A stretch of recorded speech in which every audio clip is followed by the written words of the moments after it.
Good morning, and welcome to today's discussion on Peru's political and economic landscape, and also Peru's role in the very complicated geopolitical context we're in right now.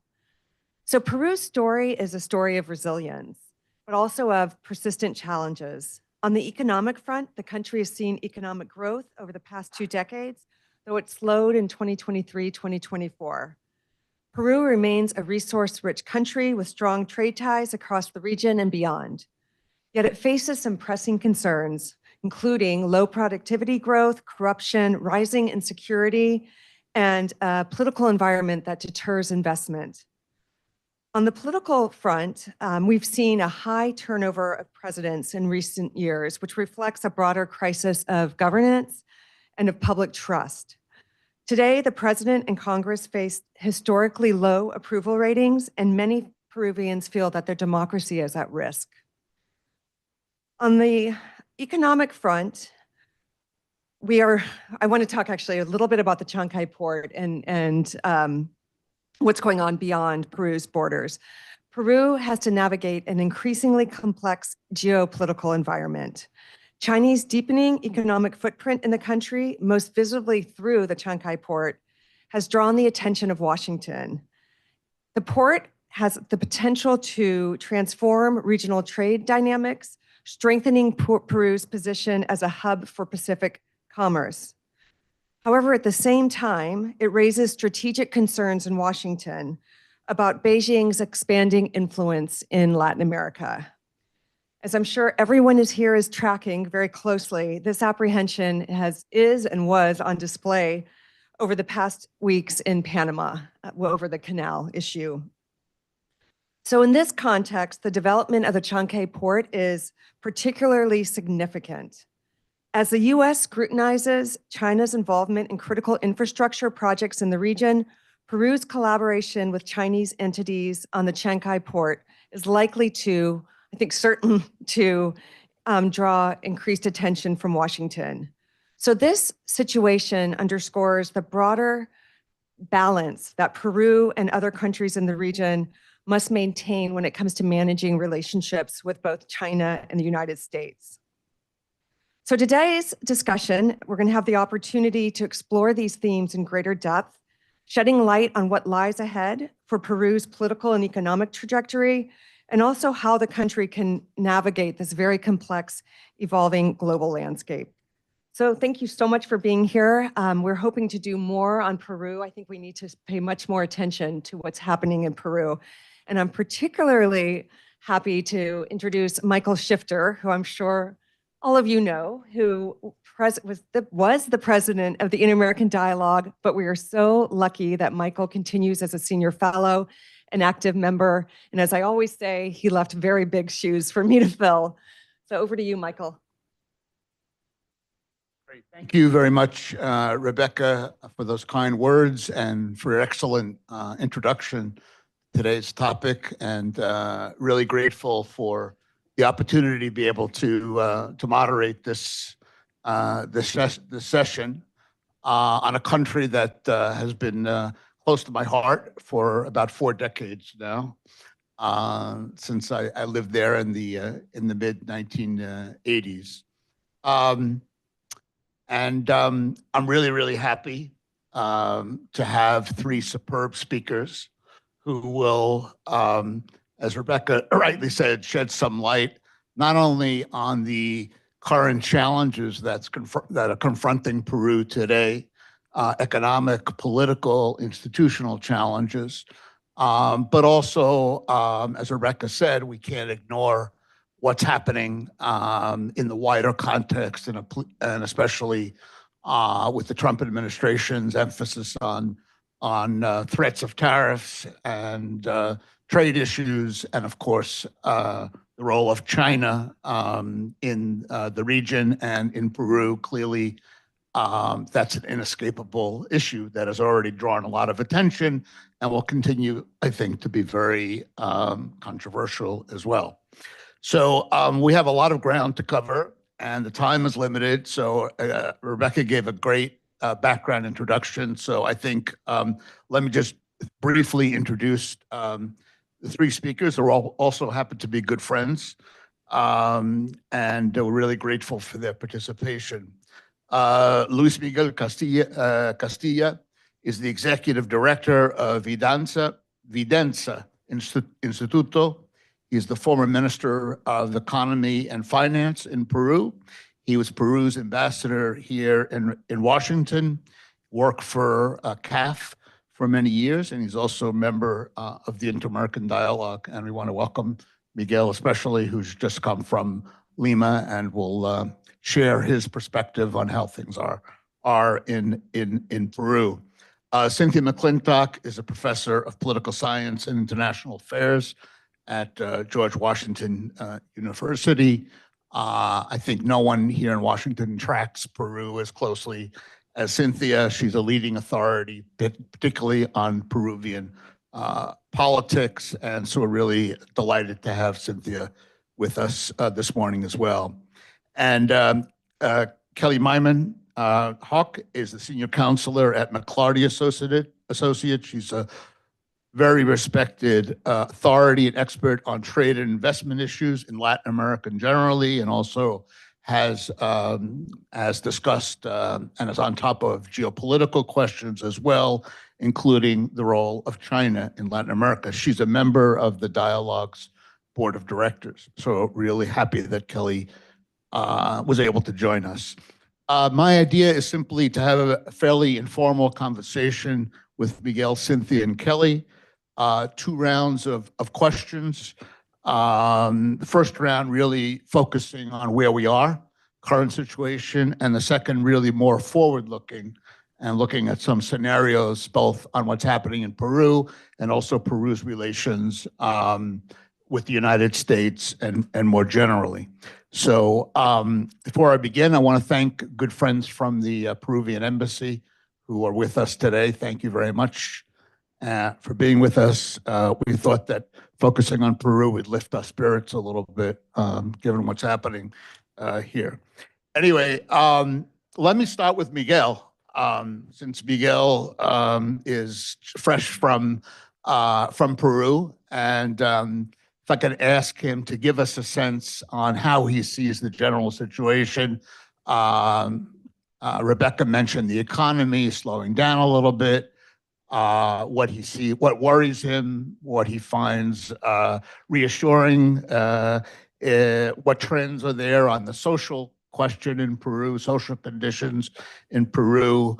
Is there an agenda that the government has, either the executive branch or Congress, in terms of addressing Peru's problems? So I think that would be getting a sense of that as well. If you could make us also address the mining sector, which is so important for Peru, and the question of illegal mining and related crime, which has, I think, spiked recently, and perhaps you can share your views on that. So thank you, Miguel. Great, Michael. Thank you very much.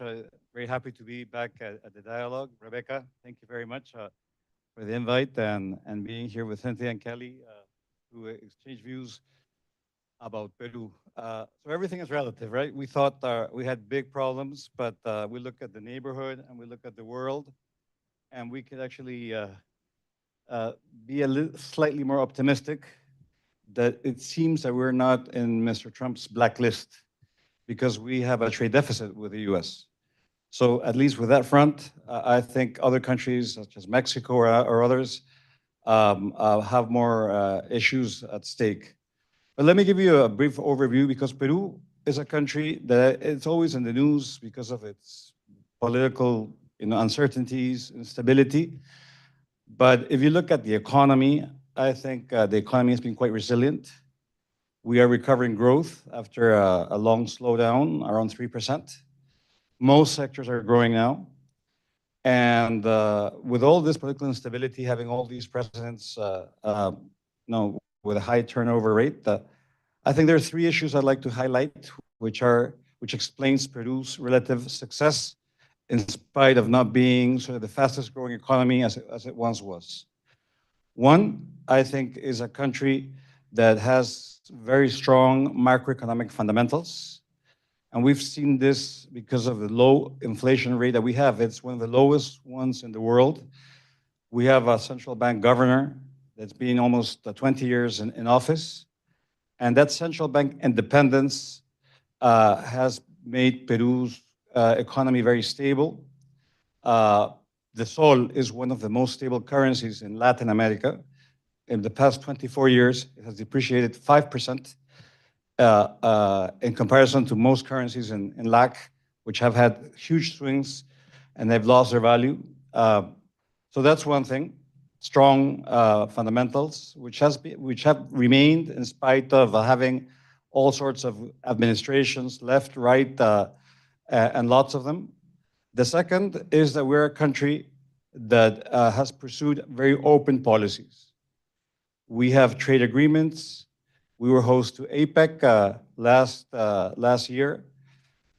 We optimized our Chinese free trade agreement. We signed a free trade agreement with Hong Kong. We're negotiating with Indonesia. And most of our trading partner falls into some sort of preferential trade scheme. Very open economy. So I think that's the second issue. And the third is that we have quite attractive legal framework that doesn't discriminate foreign from domestic investment. And it's entrenched in our own constitution. And so that has enabled, for instance, in the past 30 years, something that's, I think, it's quite outstanding, is that FDI has increased 75-fold in the past 30 years. So that is something that most countries would like to boast, but obviously looking at the glass half empty, I think the issues that Cynthia will talk about are critical, which are the institutional weaknesses that we have in the country, that in spite of being very weak in institutions, we're strong enough to avoid a coup d'etat self-inflicted a couple of years ago. So in spite of all the weakness, our institutions did work at the time of crisis. But this lack of connection between our citizens' welfare and the government is something of concern. We're going to elections. They're going to be called we have elections next April. And one of the big issues is that we have no clue who will govern us in the next 5 years. We have 60 parties that are hoping to be elected, 60, very fragmented politics.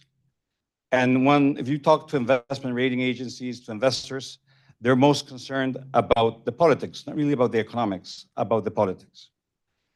A quick word about mining. Mining has been really what has enabled us to float and to survive very delicate times. And we've actually profited from high copper prices, high commodity prices, and that has enabled us to actually grow at faster rates.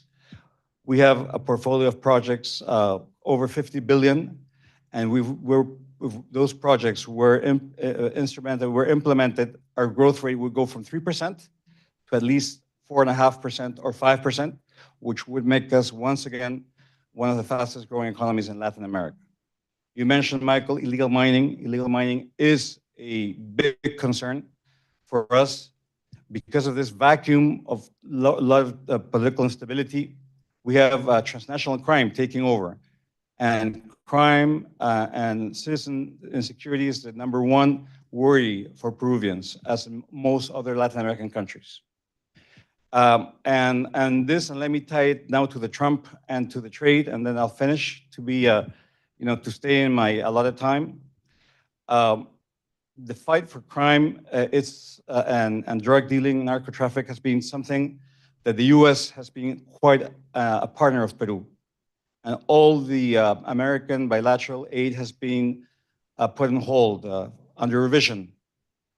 That's something of concern because it's illegal activities, logging, mining, drug trafficking, that are very much intertwined with transnational crime. So that's an issue of concern. And the other one is Chancay, because in this black or white binary world that we're entering, we don't want to fall in the middle of a fight of the big powers of the U.S. and China. Our foreign policy has been very pragmatic all the time, and it happens at the Chancay port when it was first promoted over 10 years ago. I was ambassador here, and there was a witness. There was Peruvian investors looking for investment, and they came knocking for U.S. investors to actually finance that port without much, success in their endeavor. And they went to the Chinese, and the Chinese, saw the opportunity. And it was just last year where this very important port was in its first phase was inaugurated, and this will reduce 20% export logistic and trading costs from South America to Asia, and particularly to China. So we are doing well. Big question mark with politics, and big question mark whether we'll fall into this trade war that we hope that I thought was only threats. We're seeing the consequences in China, and there's a period of grace, or there's 30 days for Mexico and Canada. But I think, and I end with this, there's no country in the world that has developed or progressed being a closed economy. Most progress has been with open policies and an open economy stance. So I'll leave it there, Michael. Great. That's terrific, Miguel, and it's got us off to a great start. And what you just said about Chancay and looking for U.S. investment and no interest reminds me exactly what happened in the Panama Canal when there was an effort to get U.S. investors, and U.S. investors were not interested, and so they went to the Chinese. So it should be a lesson. Hopefully, the good news that will come out of this whole what we're going through now is that there'll be a greater interest by U.S. investors. But we'll let Kelly deal with that question. When Miguel mentioned 60 political parties, I saw a couple of people smiling. Sort of 60 political parties. I don't know. That might. I mean, politics is fragmented in Latin America. Cynthia will tell us, but I think that's kind of the high, at least that I've heard. I mean, I've heard 30 parties and 40 parties, but 60 parties is a big number. So I think this is a good segue to Cynthia to tell us about the politics, the institutions, the concerns, challenges. So Cynthia, give it to you. Thanks. So much. Is that working? Yes, great, great. Well, thank you so much, Mike. Thanks to Rebecca, this warm welcome, and it's just great to be here with Luis Miguel, Kelly. So thank you very much. Yeah, I think 60 is, they're already 40 and they're like 40 in the queue, believe it or not, I know. I think, Luis Miguel, you highlighted this disconnect, right, that has been so evident in Peru for quite some time between this functioning economy, really growing economy, and this dysfunctional politics. And you highlighted the role of the central bank, but economics minister, I think the growth might have been at its highest when you were there, and a terrific role at the economics ministry. So again, a disconnect between the economy and the politics. It's very, very worrisome. It's not just the fragmentation. Let's start, though, for a second. Rebecca mentioned instability. I mean, there might be some good news here. I mean, be careful what you wish for, perhaps, but assuming that Dina Boluarte reaches the April 2026 election, she will be the longest-serving president since 2016. There's also not much polarization, but the reason there's not much polarization is because everybody is kind of in alliance that it isn't working. So as you probably all know, Dina Boluarte, for basically since she entered office, at a nadir in terms of presidential approval ratings. What you might be less aware of is the very low situation of Peru for satisfaction with democracy. It's the lowest in the Latino barometer polls for satisfaction with democracy. It's the lowest in a 2024 Pew poll among 31 countries. So people are very, very unhappy with their government. That has meant surprising numbers of people who want to emigrate despite the economy doing okay, despite, we're talking about a relatively low homicide rate, which is kind of surprising in terms of organized crime and corruption, but it is a relatively low homicide rate. And yet something like 40% in a recent poll said they'd like to emigrate in the next 3 years. So a lot of worrisome things. So why are Peruvians so upset and dismayed and disgusted with their government? I think Luis Miguel indicated the primary reason. It's the increase in organized crime and corruption and the impression that the sort of majority coalition in Congress that has been managing politics and governance is complicit with organized crime. By some numbers, it's like half of the legislators have investigations, criminal investigations against them. So what that has meant is that, given that there are so many legislators who have or are fearing investigations or have investigations against them, that at this time when organized crime and corruption are perceived to be increasing, they're weakening law enforcement.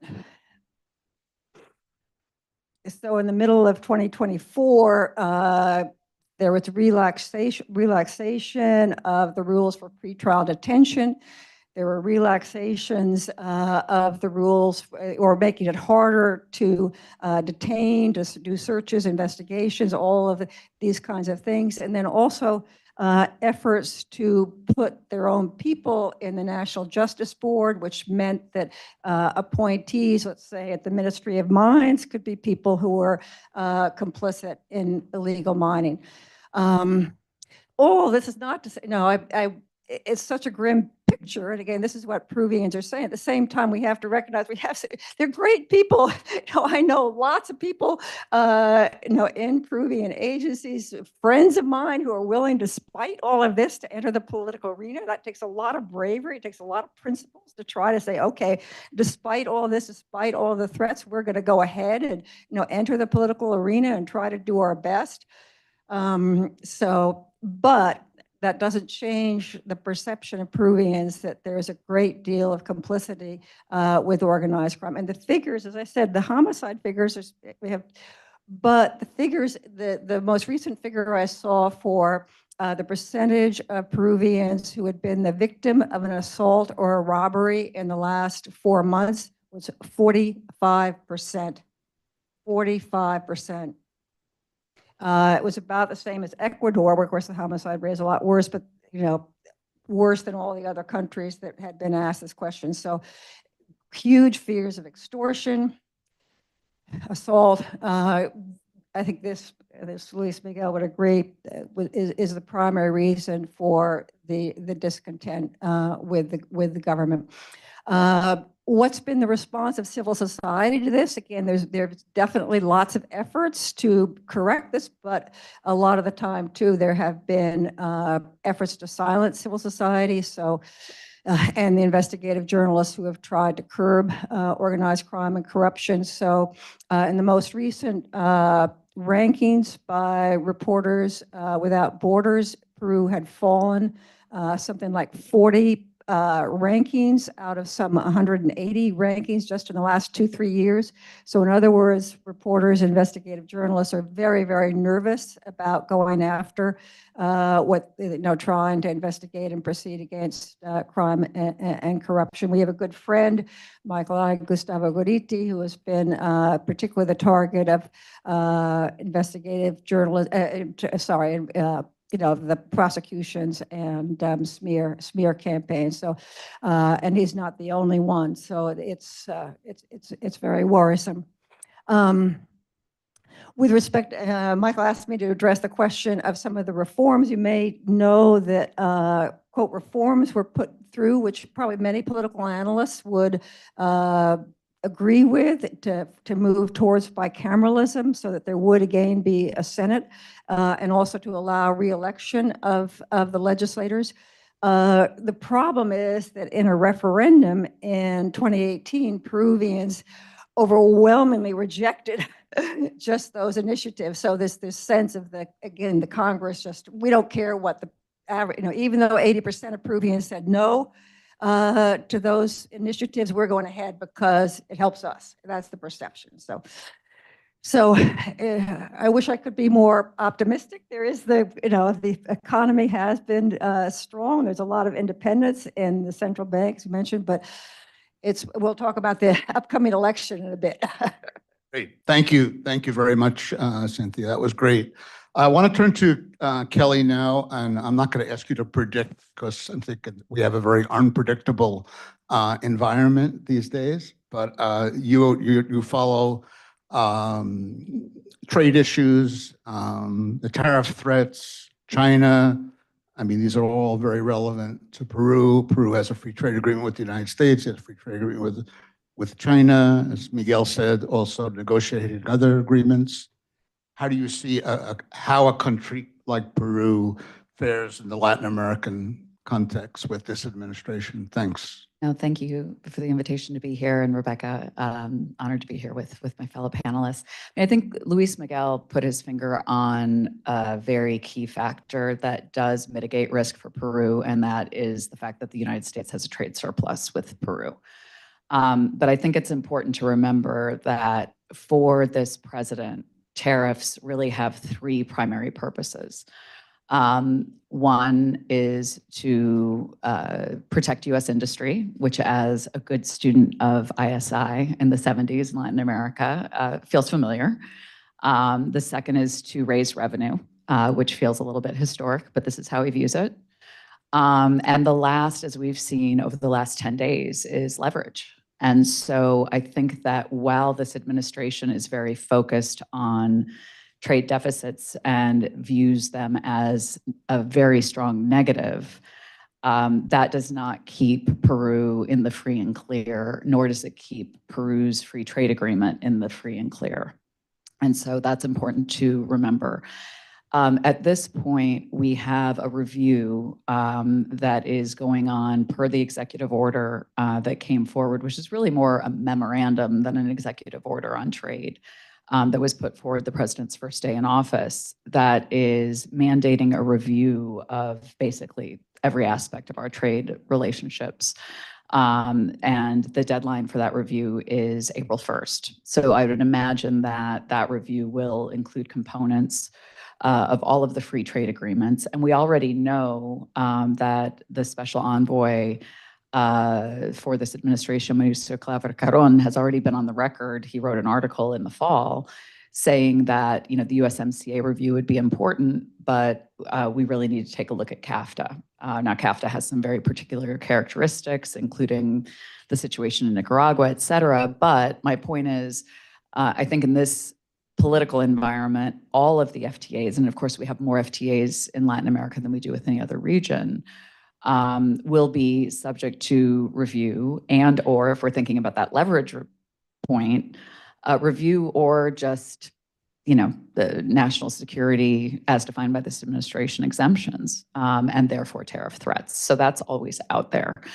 While Peru is a bit protected because of its trade balance situation vis-a-vis the United States, I think the China point, which everyone here has touched upon, is a bit of a risk. While it hasn't been as big of a target with the exception of the Central America trip, which is obviously quite relevant of Secretary Rubio, I think many of us anticipated that, 25% tariffs would be threatened against China and not necessarily the USMCA partners. So far, for reasons that it's a longer conversation, most likely, in many of our opinions, so that those tariffs can be more durable against China in the longer term. China hasn't been quite the target so far that some of us anticipated it would be. Now, that said, Chinese investment in Latin America is, and the Rubio trip was indicative of that. And we're not exactly at a point now where that concern is being expressed in a particularly nuanced way, if I can say. We know that from, again, things that Secretary Rubio has said publicly, written publicly, that he has a very strong concern, as I think many in the United States do, with respect to Chinese operation ownership of infrastructure. I think that many in the US believe that we kind of missed the boat on Huawei, and you know, and now are thinking, okay, where else did we miss the boat? Is ports an area? And you know, certainly in having worked with investors a lot over the last 25 years since I left the Foreign Service, you know, it's the problem is, and I hear what you're saying, you know, Michael, about, well, where were the US companies to invest? When it's a high risk situation, when you don't know what the returns are going to be, when you have concerns about regulatory certainty and where corruption's at play, there are a lot of US companies and European companies that aren't going to be interested in investing, unfortunately. And so that did, in some cases in the global South, leave an open field for China. I mean, I think we've got to be eyes wide open about that.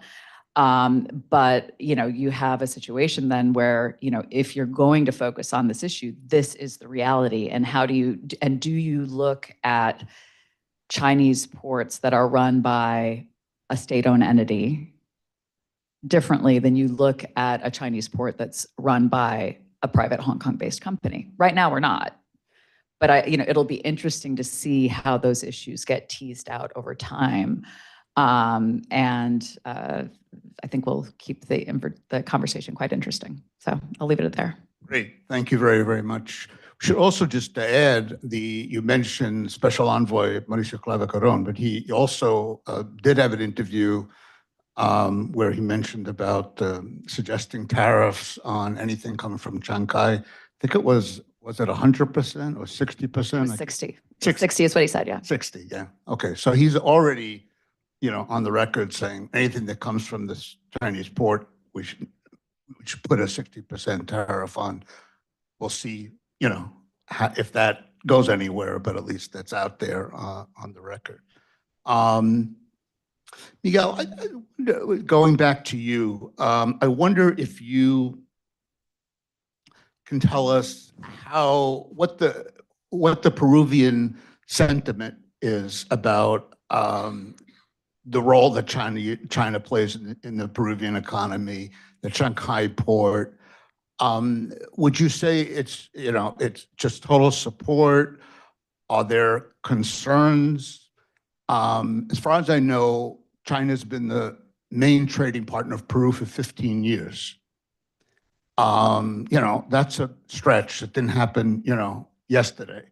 So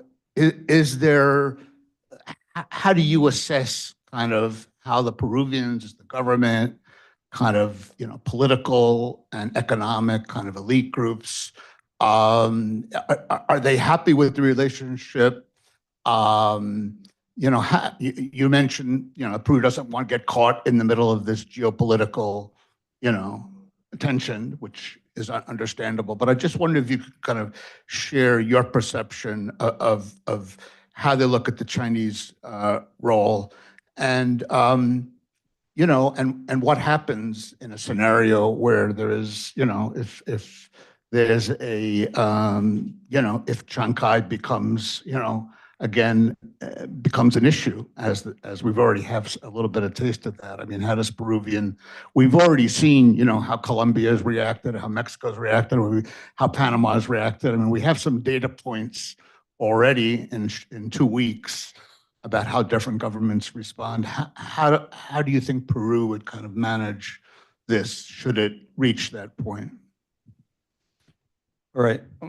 I'm happy I'm not in office and the government to be able to tackle that.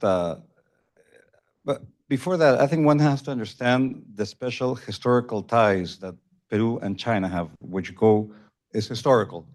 I think Peru is home to the largest Chinese population in Latin America after Brazil or after another country, but it's both Japanese and Chinese are quite, you know, integrated into our society, very much so.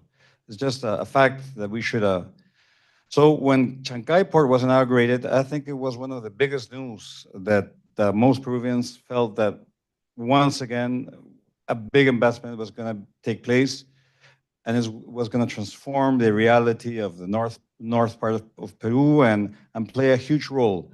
I think a little bit publicized perhaps at the time because it's not the largest investment. It is an important investment and has the promise to actually make Brazilian exports go through Peru rather than going through Panama Canal.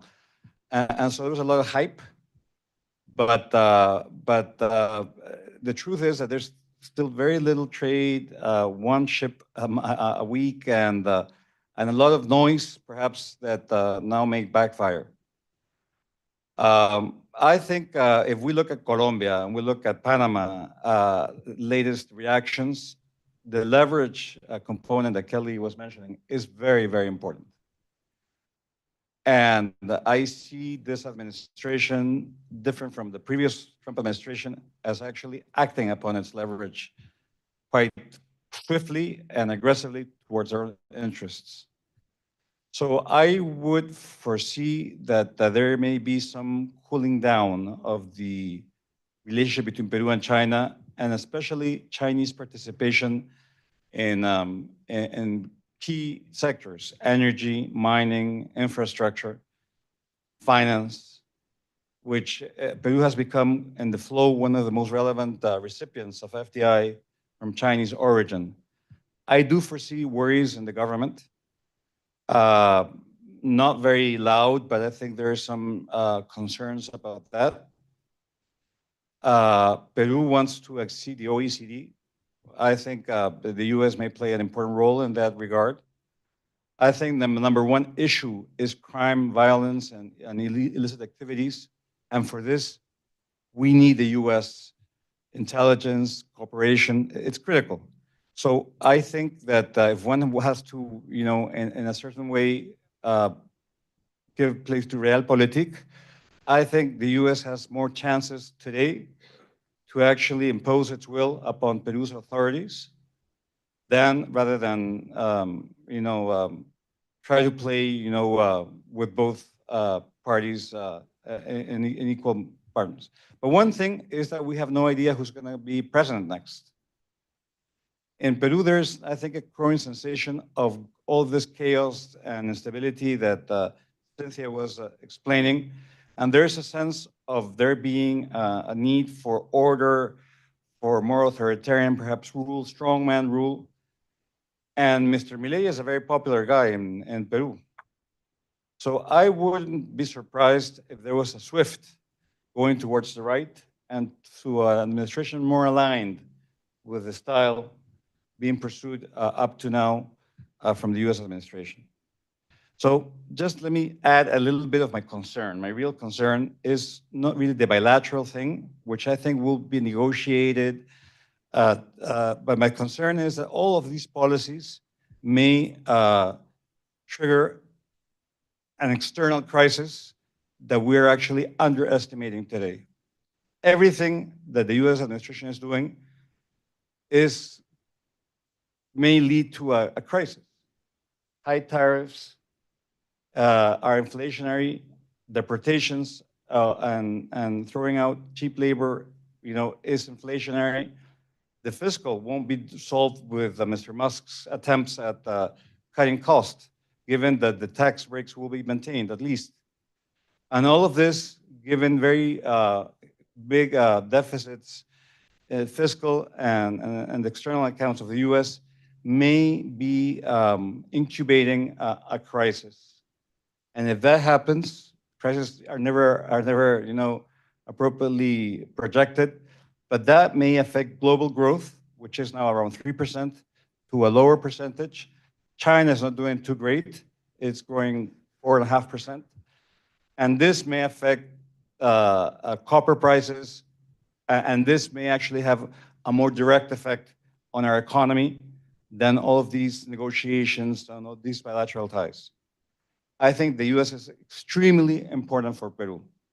You take away if you only focus on the non-traditional trade, the US far more important than China.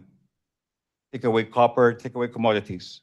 And really, agricultural, textiles, etc., come from the U.S. market, go to the U.S. market. So I think we will have the business community push in a direction, and I think it's very easy. It's very difficult to have a prediction, but I think I'm concerned about the scenario of a global crisis coming up next couple of years if these things are not contained slightly, and I think that Peru's government will actually follow the steps of Colombia and Panama, and will exceed to actually downplay Chinese involvement in our economy. Great. Thank you. That's really helpful. I think that this indirect impact of the global economy and the U.S. economy on Peru is really, really an important point because it's not mentioned enough. I think we talk about the direct effects, but this is an indirect effect, but it could be more profound than any of the others. So Cynthia, Miguel sort of talked about what a potential, a possible political swing to some more authoritarian leader. We know that Peru is the land of the outsiders. I lived there when Alberto Fujimori was elected. We've had a lot of outsiders that have been president, the latest Pedro Castillo and others. Are conditions in Peru ripe for an outsider? Who maybe somebody who's not in these 60 parties, who's a party person, but somebody who comes in and sort of talks about sort of an iron fist. If the top issue is security, a Bukele-like figure, or I mean, Miguel mentioned Milei. I mean, how do you see that? And also, just to begin, I mean, you mentioned the stability because Boluarte has been in office a number of years, but are you very, very confident that will be elections in April of next year, that things will go according to plan? I mean, there's always uncertainties in Peru, and how do you see the scenario? And will Keiko try for her, what it would be the fourth time, I guess, to make it to the presidency? Is she still a political force and somebody who you might see as a candidate? Great, thanks for those very, very important questions. An outsider, yes, definitely, I would bet on it. To go back a little bit, though, I mean, we began with there's so many political parties in Peru. The overall outlook, I'd say, is not great going beyond the outsider. I think it really goes back to 2016 and the disqualification of one of the candidates, Julio Guzman, at that time when he was kind of rising, and that left the options kind of as Pedro Pablo Kaczynski and Keiko Fujimori. It's kind of been Keiko now losing 3 times because she can make it into the runoff, but there's a strong sector against her. And I don't think Peruvians are happy with this. They're kind of, there were some terrific cartoons about the 2021 election, and that's also one of the problems for the dissatisfaction, in the sense that was an election held with too many candidates, the voter choice, could we choose? Castillo, Keiko, they both get into the runoff, but they have less than 20%. So everybody else wants someone else than Keiko or Castillo, but nobody aligned.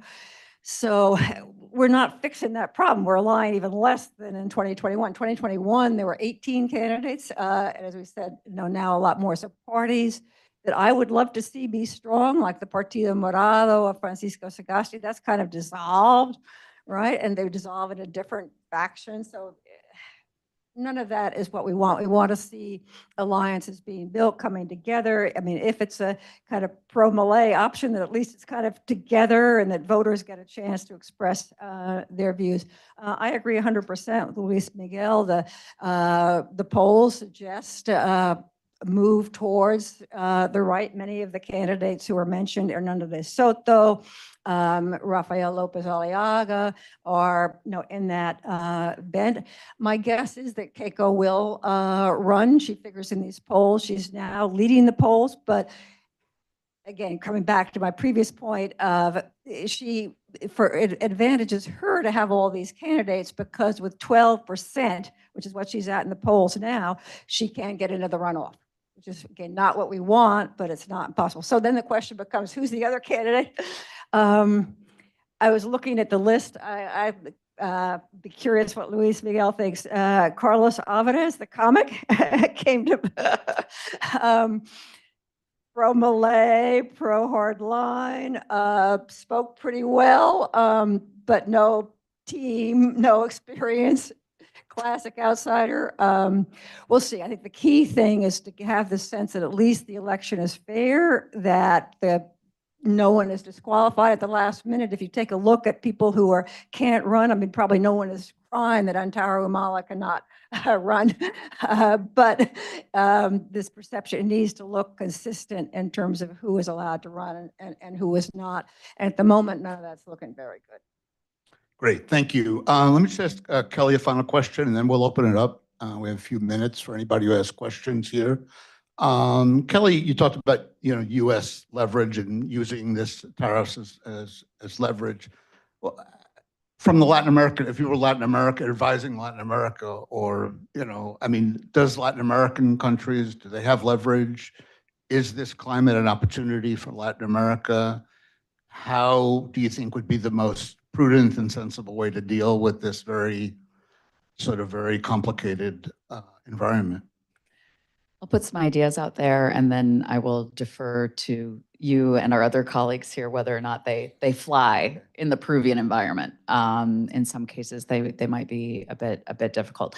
I think it's really important to understand that this president has an enormous mandate when it comes to immigration. And recent polling shows, depends on the poll, but around 75% of all Americans of all political stripes support doing something about irregular migration. So that will continue to be a strong focus. And I think that, along with the lack of a trade deficit, is another kind of, protection, if you will, for Peru, because the migration flows to the United States just aren't that significant in comparison to other countries. That said, the seeking for support and solutions for this problem, I think, will continue to be front and center. So any creative thinking that Peru or any other country in the region might have would be helpful.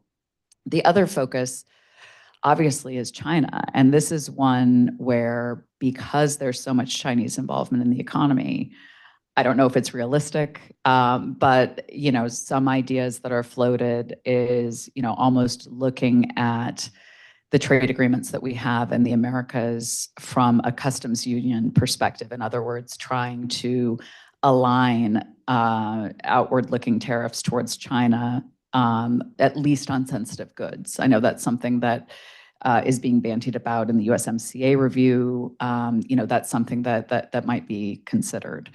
Another idea is to put together something that would be a CFIUS analog, if you will. So a review of inbound investment with respect to national security, not just China, but with respect to national security, writ large.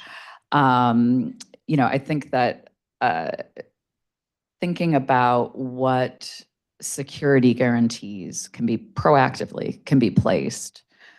given that ports and infrastructure are such a focus, that would create some comfort around. I don't know if comfort's attainable, but again, we're just throwing ideas out there for conversation.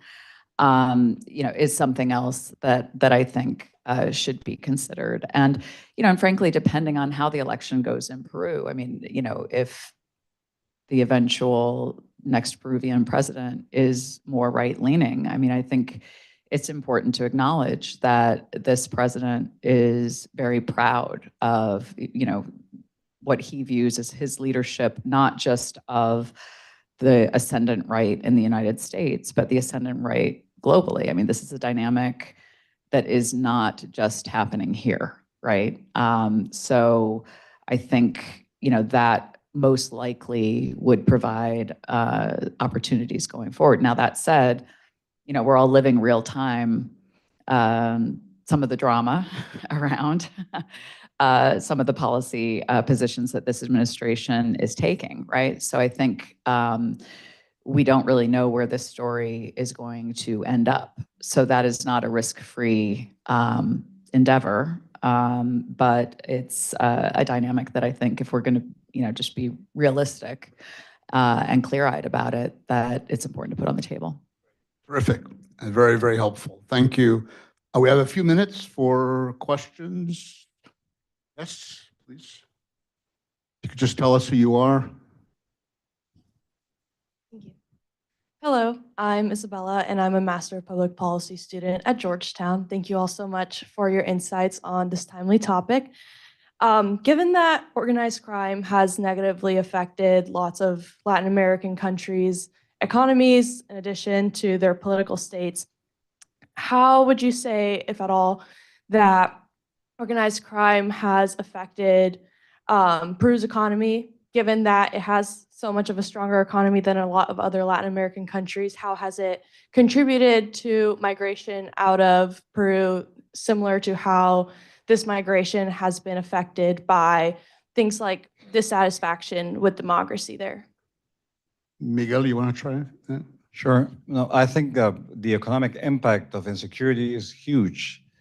Actually, we published, was it a couple of days ago, a study in which we found that 8 out of 10 small businesses have been affected by crime. And this is something, it's like a new tax was levied upon really a huge source of SMEs in Peru. And this is very much linked to the illegal activities of mining, human trafficking, logging, all the illicits you can think about are working together. And I see the worrisome thing is that they have political participation in our Congress. And then I think they're going to play a critical role to move the election in some direction going forward. So I think there is an economic, there's an impact. It's been calculated, the IDB has put it in 3% of GDP. But I think there's indirect effects.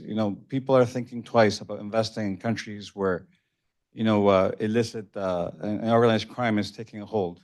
And I think this is, for me, that's the most important concern that would put me up at night. And I don't think our authorities are really thinking about this because they're pretty much compromised.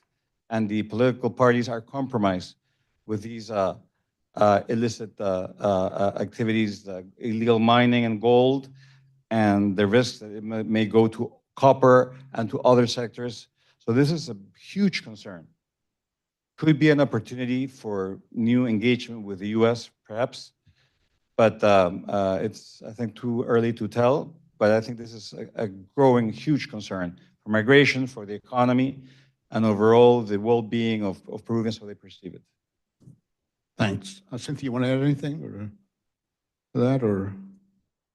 Well, I agree 100%. Just a point of fact, the value of illegal mining is now estimated at something like double that of the drug trade.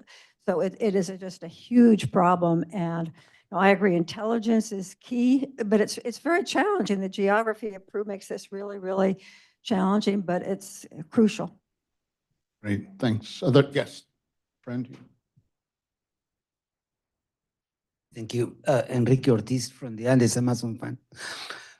There is a big concern about the informality and also the issues of the impacts of deregulation on the environment may have, not only on the environment, but also social issues.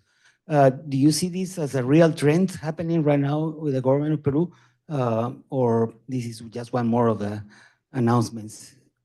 Great, thanks. Miguel? Yeah, there are two things there, because the enforcement of the standards that we are abiding, the free trade agreement puts standards in forestry and environment that weren't in place before we had the free trade agreement. But a lot of this responsibility lies upon regional governments, which are very much captured by mafias overall. So I think there's a deep collapse of government doing the right, meeting their responsibilities at the subnational level.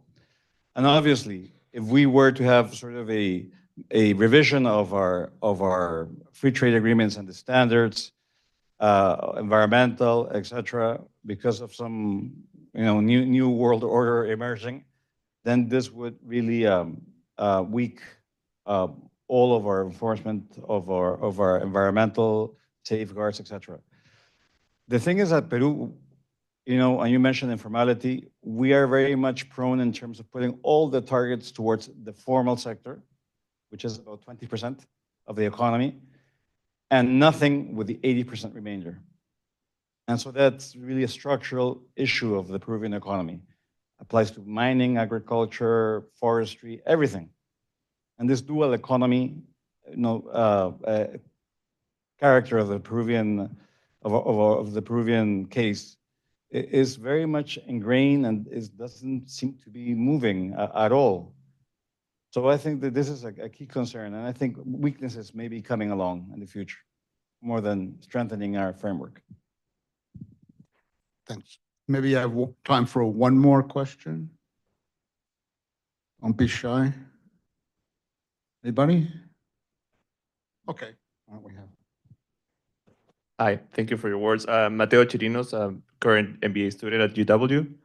My question is, do you see the US involvement as something negative, especially for the election period?